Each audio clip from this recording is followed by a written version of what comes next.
안녕하세요. 저는 유튜브를 하고 있는 피터 사이즈입니다. 어쨌든 너랑 나랑 결혼하기 전부터 오랫동안 알았고 서로의 라이프 스타일을 어느 정도 공유하고 알고 있는 사이로서 개인적으로 너가 얼마 전에 이제 결혼을 했잖아. 그러면 결혼하기 전에 김혜조와 결혼 후 김혜조가 크게 달라진 부분이 있을까? 현실적인 것밖에 없는 것 같아. 나는 동거를 1년을 했기 때문에 그냥 뭐 크게 달라지는 건 없고, 이게 내가 무너지면 안 되겠다? 이게 좀 압박감이 세졌달까? 책임감이 강해졌달까? 지켜야 될 사람이 있다 보니. 그 다음에 사실 이 유튜브를 하는 게 많은 사람들한테 노출이 되고, 그 사람들이 날 좋아하는 건 아니잖아. 모두가 좋아할 순 없잖아. 그러니까 나를 싫어하는 사람들이 분명히 있을 텐데, 내가 여자친구랑 사진을 올리거나 나중에 미래에 아기가 태어나가지고 아기랑 같이 올리거나 이런 거에 대해서 생각이 많아져. 이유 없이 싫어하는 사람도 많단 말이야. 아, 저 새끼 패션 뭘 한다고 나대. 이런 사람들도 많기 때문에 삿대질이 내 가족한테 가면 안 될 것 같은데, 이런 것 때문에 생각이 많아져. 내가 외부에 보여주는 행동을 하는 게. 어떻게 보면 연예인들이 자식 공개, 와이프 공개 잘 안 하는 이유 중에 하나겠네. 너 개인적인 라이프 스타일에서 바뀌어진 거. 결혼한 친구들 보면 친구들이랑 연락이 안 되는 사람들이 있잖아. 근데 나는 너가 결혼했을 때는 친구들이랑 연락도 잘하고 그냥 똑같이 지내길래 평생 내 단짝을 얻어가는 거다, 속박받지 않는다라는 생각에 결혼을 한 거야. 비혼주의자였는데 결혼을 하고 나서 애들을 만나려고 하는데 안 만나게 돼. 결혼한 애들이 친구들 만나러 모임 같은 데 안 나오고 하면 와이프 때문에 잡혀 사는구나 생각했거든. 근데 이제 그런 게 흥미가 없어. 재미가 없어. 나가서 술 마시고 이런 게 재미가 없으니까, 아, 나 그냥 와이프 때문에 이런 핑계를 대고 안 나가, 내가. 이건 나도 완벽하게 공감할 수 있을 것 같아. 이게 와이프가 속박해서 안 나가는 게 아니라 하나의 핑계처럼. 귀찮아. 재미가 없어. 더 중요한 게 내 집안에 있고 친구들은 좀 뒷전이 되는. 그래도 이해해주겠지라는 생각이 좀 있지. 그런 거에는 제약이 없어? 다음 주에 나 문건이랑 일본 여행 가? 일본 가가지고 쇼핑 좀 해야 돼? 이러면은 바로 보내줘.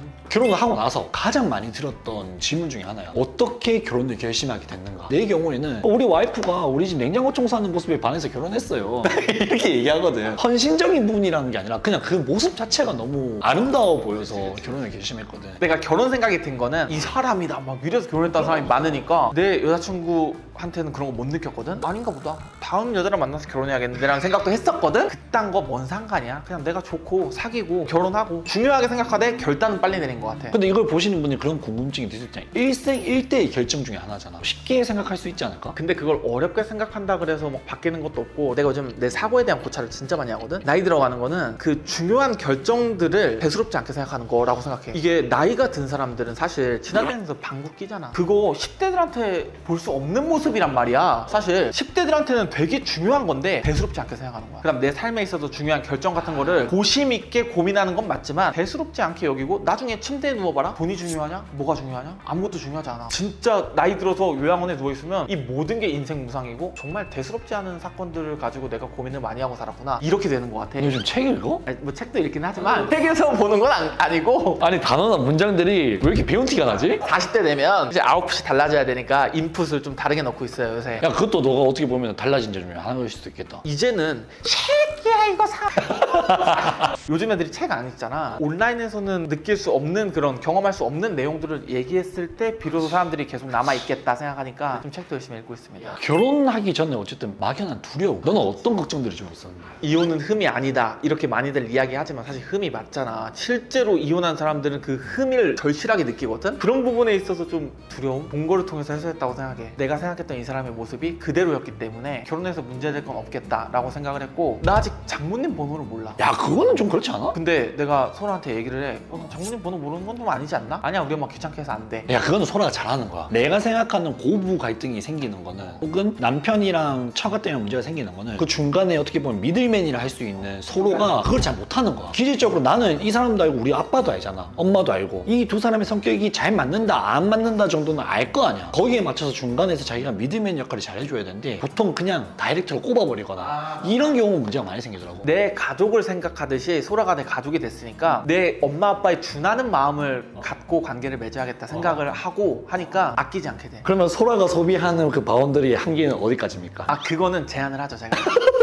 사달라고 그러면 사줄 수 있어. 경각심을 좀 갖게 많이 해. 한 번에 사주지 않는다던가, 내가 일주일 뒤에 다시 물어볼게, 네 돈으로 살 수 있잖아, 네 돈으로 사, 이렇게 얘기하기도 해. 자기 돈으로 경험을 해봐야지. 요즘 쇼핑하는 데에서 소중함 느끼세요? 거의 못 느껴요. 옛날에는 뭐 100만 원짜리 구두 사고 이러면 우와 졸라 좋다. 와, 왜 이렇게 좋아? 좀 불편해도 아 이거 좋게 느껴지고 막 하는데 요즘에는 택배도 그냥 뭐 일주일에 뜯어봐. 도파민의 속도를 조절 못하면 그렇게 되는 거 같거든? 도파민의 역지값이 점점 높아져. 부의 자유를 이룬 사람들이 정말 그 돈으로 얻는 행복을 잘 못 느끼잖아. 그렇게 되려고 목표를 잡고 있고 도파민을 조절하면서 오랫동안 행복하려고 노력하는 것 같아. 돈으로 내가 편할 수 있는 것에 대해서 좀 브레이크를 걸자. 많이 달라졌어. 아니 얘 맨날 보던 너가 아닌 것 같아 지금. 아니 근데 이런 생각을 항상 했는데 책을 읽으니까 정리가 돼. 내가 이 생각이었는데? 하면서 보게 되고. 가장 많이 들었던 질문은 이거였거든. 내가 과연 한 여자랑 살고 수 있을까? 어떻게 보면 우리가 수많은 연애를 거쳐가지고 결혼이라는 것들을 진입하게 되잖아. 수많은 연애를 거쳤다는 거는 만남이 있었고 헤어짐이 있었다는 얘기인데 결혼 안에서는 그것을 내가 잘 유지할 수 있을까라는 걱정이 엄청나게 많았어. 냉정하게 말해서 예쁜 여자들도 많고 모든 사람들이 얘기하잖아. 낯선 여자가 남자의 이상형이다. 아직까지도 이쁜 여자 지나가면은 나도 모르게 눈길이 가고 결혼하기 전이라면 저런 여자랑 연애하면 어떨까? 이런 상상을 했다면은 요즘은 그냥 이쁜 애에서 끝이야. 이쁜데 눈이 가는 건 당연한 거야. 근데 그 이상의 내가 그런 생각들이 들지가 않아. 그냥 자연스럽게 그런 생각이 안 들어버려. 근데 솔직히 이쁜 사람 보고도 난 아니다 이렇게 하는 것보다 우리처럼 이렇게 솔직하게 얘기하는 게 나은 것 같아. 나도 예쁜 사람 보면 예쁘다고 느끼고 저 여자 사랑을 할 수 있을까라 했을 때는 아니야. 이 여자보다 더 사랑할 여자는 없을 것 같고 내가 20대라면은 막 헌팅하고 막 할 것 같은데 그 과정들이 귀찮달까? 우선순위가 이제 일이랑 가족 여기에 포커스 맞춰져 있다 보니까 내 이 정신 마음에 들어올 구석이 없어. 내가 소라랑 카톡을 안 하고 있어. 왜 안 하냐면 마지막에 소라가 보낸 카톡이 너무 계속 보고 싶어서 안 하거든? 씨발 얘 이거 만들어낸 거지. 소라가 마지막에 카톡 어떻게 했냐면 나한테 사람들의 양관식 같은 남자 만나야 된다 할 때 난 이미 그런 사람이랑 결혼함. 카톡을 하기 싫어. 이게 지금 엊그저께 온 카톡이거든? 너 양아치 같은 남자야? 아니지. 사실 그 가상의 인물이고 너무 헌신적이잖아. 그렇게까지는 못하지만 현실 양관식. 소라가 너를 그렇게 생각한다는 거 아니야? 너무 감사한 일이다. 졸라 행복하더라고. 기안84가 했던 말인 것 같은데 행복이란 무엇인가? 좋아하는 사람과 시간을 낭비하는 거. 내가 생각했을 때 당일치기로 강원도에 갔다 오는 건 낭비거든? 그게 행복일 수 있겠다 생각이 들어서 소라가 이제 뭐 하자 그러면 무조건 하고 싶고 그 다음에 가족한테 쓰고 싶어. 1박 2일 뭐 3, 4시간 운전하고 왔다 갔다 해도 그냥 하자. 이게 행복이다. 그런 생각을 좀 요즘에 갖게 된 것 같아. 너 결혼하기 전에 너가 아닌데 이제 진짜. 어른이 돼가고 있는 거죠 이제.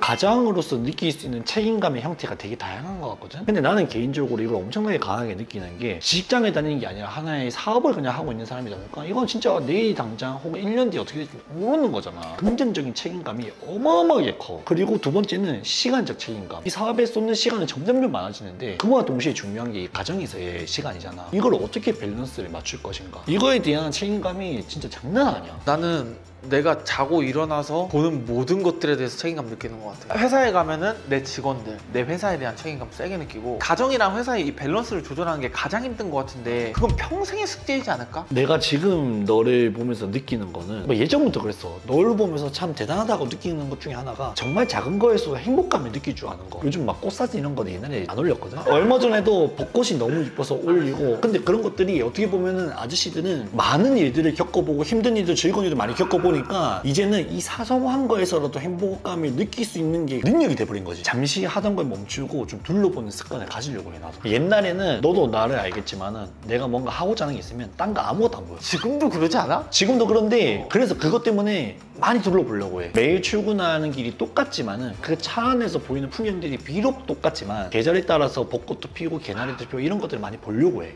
옛날에 결혼하기 전에 네 스스로 뭐 생활을 영위했던 라이프 스타일에서 포기한 부분. 예를 들면은 진짜 결혼해서 얼마 안 됐을 때까지도 아파트 들고 막 오토바이 타고 미친 듯이 다니고 난 내가 하고 싶은 거 다 해버리는 스타일이니까. 근데 그거 안 한다 그랬는데 결혼하고 나서 왜 또 했어? 다 팔았어. 아 이제는? 이게 내가 죽을 수 있겠구나라는 생각보다는 딱 앞바퀴 들잖아? 옆에 와이프 얼굴이랑 보여.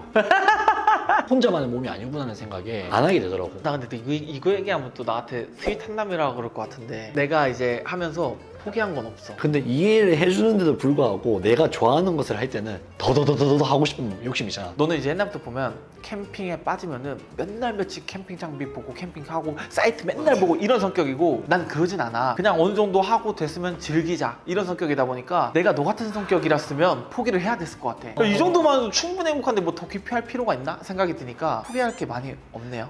결혼하기 전에 너로 돌아간다면 결혼하기 전에 너에게 해주고 싶은 말이 있다면? 더 많은 여자를 만나라. 더 많은 여자를 만나봐라. 사실 내가 유튜브 초창기 때부터 지금 와이프를 만나가지고 4년 넘게 연애를 하고 결혼을 했는데 수입이 생긴 뒤로 연애 본 적이 없어. 이 여자친구 말고는. 그러니까 옛날 어렸을 때는 나 좋은 차 타고 데이트 나가고 싶고 좋은 밥도 먹고 싶고 여자들 만나고 막 그렇게 하고 싶은데 그걸 못했던 거야. 다양한 여자를 만나면서 나도 뭐 이렇게 좀 자신감 있는 모습도 보이고 싶고 하고 싶은데 그걸 못한 거? 후회는 안 돼요. 어찌됐든 그런 거를 해봐도 결국엔 나는 지금 와이프를 만날 거기 때문에 하나 안 하나 지금 크게 중요한 거 같지 않아? 후회는 안 되지만 기회가 주어진다면?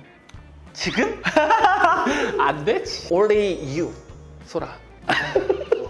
만약 돌아간다면 할 말 있어 너한테? 돈에 연연하지 마라. 내가 봤을 때 넌 돈에 연연 안 하고 살았는데. 근데 그 내면에 난 항상 그게 있었던 것 같아. 근데 이제 뭐 대놓고 얘기하지. 돈 많이 벌고 싶다고. 그치. 돈 많이 벌어야지. 어쩔 수 없는 내 가족들을 챙기기 위한 필수 조건 중에 하나야. 사실 그 유튜브 하는 것도 돈 벌려고 하는 거지. 근데 시청자들은 자선 사업가가 되길 바래. 광고 받으면 뭐라고 해? 너? 뭐라 하지. 광고 받으면 뭐라 해? 그럼 광고 안 받고 왜 이걸 하고 있냐? 요즘 유튜브 다 힘든데 상위 0.1% 돈 잘 버는 그런 유튜브를 보고 모든 유튜브를 판단해버리잖아. 아등바등하면서 살고 있고 사무실도 있어야 되고 세팅도 해야 되고 편집도 해야 되고 다 해야 되는데 광고 받으면 자꾸 뭐라 해? 일을 일로 안 봐주시는 것 같아. 나는 맨 처음에 일로 안 봤어 유튜브를. 내 인생을 바쳐서 해야겠다 생각하지만 이제는 일로 보고 스트레스 그렇게 많이 안 받아. 일이니까 해야 된다고 생각해. 가끔씩 낮은 유튜버들 보면은 좋아서 한다라고 얘기하거든. 일로 돼야고 일을 해야지 좋아하는 거 그냥 딱딱딱 하고 싶어 하고 근데 또 유튜브로 돈을 벌고 싶어 하고 그거는 그냥 백수잖아 사실. 일로 돼야 되는 건데 그분들도 변할 거라 생각해. 내가 인생을 살아가는데 필수 요칙 중에 하나라고 생각하는 게 세상의 모든 일은 세 가지로 나뉜다 생각하거든. 해야만 하는 거, 좋아하는 거, 하고 싶은 거. 해야만 하는 거는 내가 돈을 벌고 이 인생을 살아가기 위해서 기본적으로 해야 되는 것들이잖아. 맞아. 어떻게 보면 우리가 지금 하고 있는 이 일들 자체가 이제는 해야만 하는 일이 돼버린 거고 그분은 좋아하는 일로 시작을 했지만 이게 언젠가는 수입이 생기면은 해야만 하는 일로 바뀔 거라 생각해. 난 해야만 하는 일로 수입이 생기면은 또 하고 싶은 것을 하게 될 거고 그게 또 좋아하는 일이 되고 그 좋아하는 일이 또 일로 연결돼서 해야만 하는 일이 될 수도 있고 이런 순환의 고리를 거치지 않을까.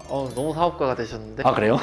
이 전체적인 큰 그림을 숲을 보시네. 대부분 안 했을 거라고 생각을 하고 결혼을 하지 않은 사람들한테 해주고 싶은 말이 있다면? 돈을 많이 벌기 위해 열정적으로 살아야 돼. 근데 사실 돈 많이 버는 법, 성공하는 법 다 알고 있지만 그렇게 안 하잖아. 그렇게 살아야 되는 것 같아. 결혼하고 나면 싸우는 거의 90% 이상이 돈 때문에 싸우는 거잖아. 왜냐면 갑자기 말이 안 이쁘게 나갔어? 그것도 돈 때문에 힘들고 있는데 말이 안 이쁘게 나오니까 빡치는 거란 말이야. 모든 문제들이 있겠지만 근본적인 거는 돈이 있어야지 안정적으로 굴러가야지 이게 안 싸우는 건데 혼자일 때 그나마 도전하고 야망을 키워갈 수 있다. 가족이 생기고 난 뒤에 이제 그걸 하려고 그러면 생각이 너무 많아져. 그때는 이미 지출이 너무 많아져 버려. 나는 사업을 하라고 이야기하는 게 아니라 직장인들도 억대 연봉 받는 사람 졸라 많아요. 없다라고는 하지만 당신 주변에 없는 거고 진짜 워라밸 지키면서 딱딱딱 하는 사람들 중에 난 그런 사람들 못 봤고 내 인생을 일에 바치면은 뭐든지 이제 따라온다고 보거든요. 그게 나한테 도움이 되는 거잖아. 열정적으로 살아라 라고 얘기하고 싶어. 워라밸이라는 단어 자체가 특히 우리나라에서 조금 이게 의미가 좀 되게 더럽게 바뀐 것 같아. 일상생활 중에 우리가 일을 하면서 순간순간 보이는 이런 아름다운 풍경들이나 만남들을 행복하게 즐기는 것 또한 난 그게 라이프의 밸런스라고 생각을 하거든. 그런 의미의 워크라이프 밸런스가 돼야 되는데 나는 주 4일 일하고 3일은 쉴 거예요. 이게 워라밸이에요 라고 얘기하는 것 자체가 근데 그 뭐 좋긴 하지. 욕심만 없다면. 근데 그러고서 욕심을 갖는 게 문제인 거야. 그거는 더러운 생각이야. 워라밸 지키고 평범하게 그냥 쭉 살고 싶으면 그게 맞긴 한데 욕심이 있다면은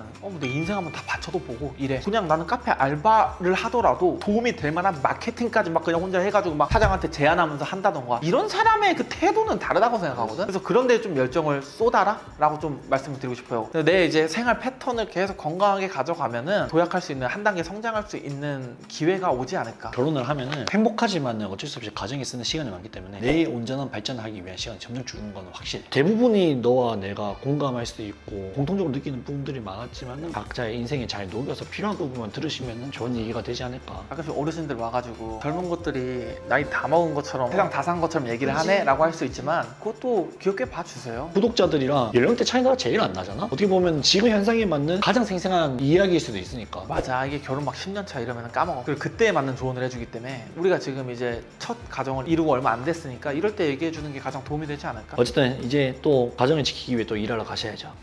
예, 열심히 가야죠. 예, 감사합니다. 고생하셨습니다.